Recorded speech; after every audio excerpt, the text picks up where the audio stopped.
Now, we're coming back down these things.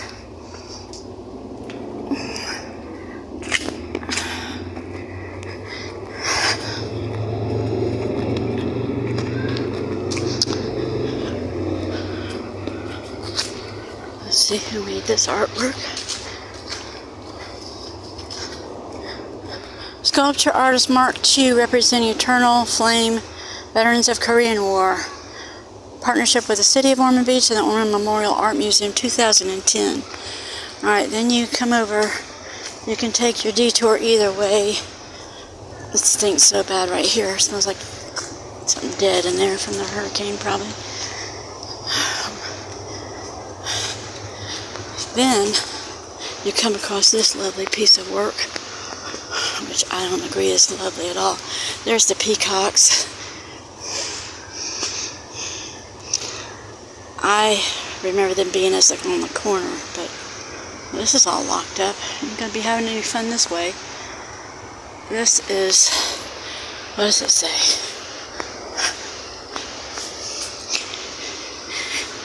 Nancy and Lowell Loman Art Center. Now, who are the Lomans? I don't know. I guess they're the people that own the cemetery that buried Mommy and Daddy. Now, it was the Timmers that buried, they weren't the, alright, here's how it was. Daddy died, and Baggett and Summers Funeral Home took care of his casket and his body, and then he was buried at the Bellevue Gardens over there by the Embry-Riddle and the airport, and that was interred, put in the ground by the Timmer family. Now, those people had a strong history of doing things a little weird out there. There was known to be thievery of the graves and double burying, triple burying people, all that kind of stuff. It was well known. Now, when Mommy died, she had Dale Woodward took care of her body and her casket, and we took her down to bury her at the cemetery. Now, it was run by the Loman family, and the Loman was in charge of that same cemetery, and it was known as the Loman, whatever it's called.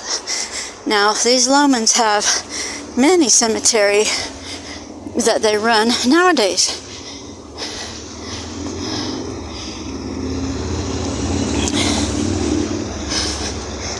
And they've got these type of buildings that they put their name on. Now, is the city building these things and putting their names on for their sake, or does the Lomans donate the money expecting to have this building with their name put on it? Either way, these are monstrosities that I'm sure the general public has not voted to have this stuff. And what they'll tell you at City Hall is, well, we didn't need a general vote. And you're like, well, isn't that the whole reason now people are in a community and asking and doing and having meetings and all this other stuff? I'm taking you up here because the other day, when I was sleeping, I left that weird experience in the Rockefeller Museum, right around this corner, right up there, was that I went to the museum, and at the last moment I got so excited of all that history and stuff, I went to the bathroom and inherently left this key in the bathroom, and I got locked out of there, and nobody could come and get me out. So I walked all this whole at night. The police kicked me out of the park where I was sleeping fine, and he said, go up here to not this park, but the one over there, the casements. Go up here to the bus station, you'll be safer. I'm like, safer? I was safer right where I was without you bothering me. But anyway, and so I walked in the morning, I walked to Publix and tried to get a hanger to unlock the door. I might have done that the same night. And then I walked over here to the Starbucks in the morning because nothing else was open to get something to drink, water thing, hot water. But I noticed the door to this casement. I mean, this thing, it's called casement. These are called casement windows. So sometimes I get it confused and call this casements. But this is the Ormond Memorial Art Museum. When Princess Diana passed away, on the television that night, I woke up at 3 o'clock in the morning and saw her face there, that she had passed away. I already had made a board to paint on for something else in the garage. I went and got that board and put it in front of the TV, and she was telling me to watch it. And I painted her. And after that happened, the world stopped that day. And it was a bittersweet feeling. It was a beautiful feeling and also very, very, very sad. But what I'm trying to say, so I took that picture. People were making memorial, like laying flowers. All over the world you'd see on the news people laying flowers for her. And I thought, well, at least I could do is take this picture and people would see her face and maybe lay some flowers and have a thought for her. But none of the churches, that the United Brethren wouldn't do it. St. Paul's wouldn't do it. Those were the two churches that I was affiliated with the most because my sister was into the United Brethren. St. Paul's wouldn't do it, and she said, this is not an art museum. Mrs. Parks told me that. And I was like, okay, fine, little witch people. And so I took it down to here was an art museum, and but now look, it's nothing's in here. This was a door. What I'm trying to say, there was a door here. They've replaced.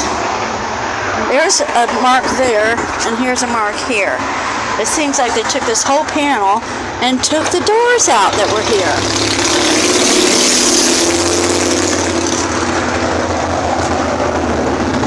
And look what they did.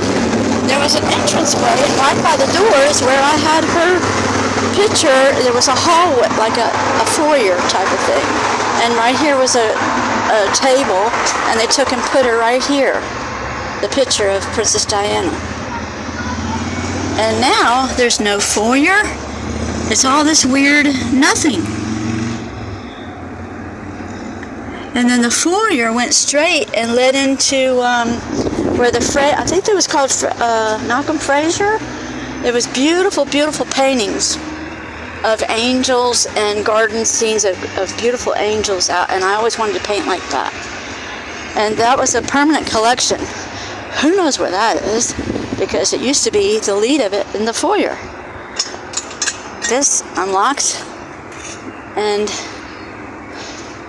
the Council of Garden Clubs of the Heister family and Lydecker family honor roll. This tablet erected to honor the Ormond men who served in the World War something or another. And this is no entrance to any museum that I recall having an entrance. This would have been the side door that you talked to the girls in the planning chambers. So they've removed the front door, and this whole thing has appeared. This, nobody knows what it is.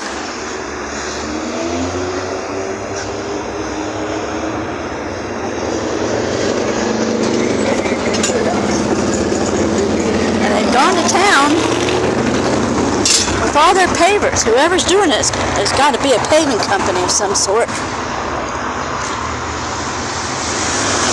And it's got to be something to do with Publix, because everywhere you go, there's another big old giant box Publix everywhere.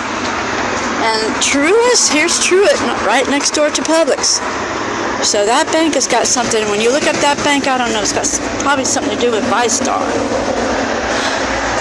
So the whole door, they've totally taken over and revamped this thing for some reason or other.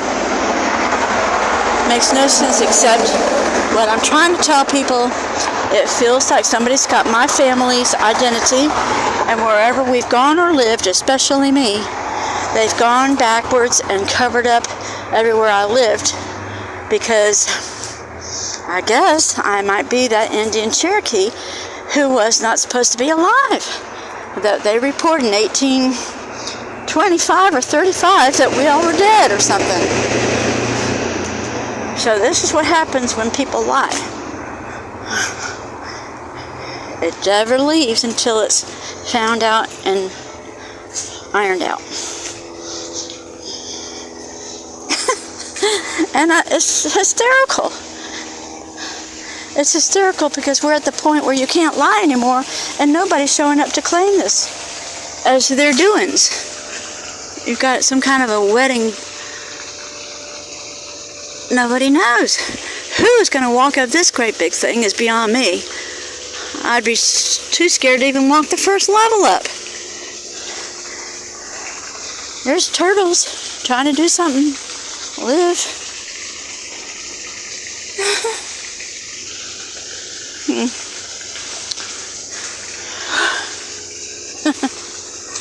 Well, that's Rita's Ormond report for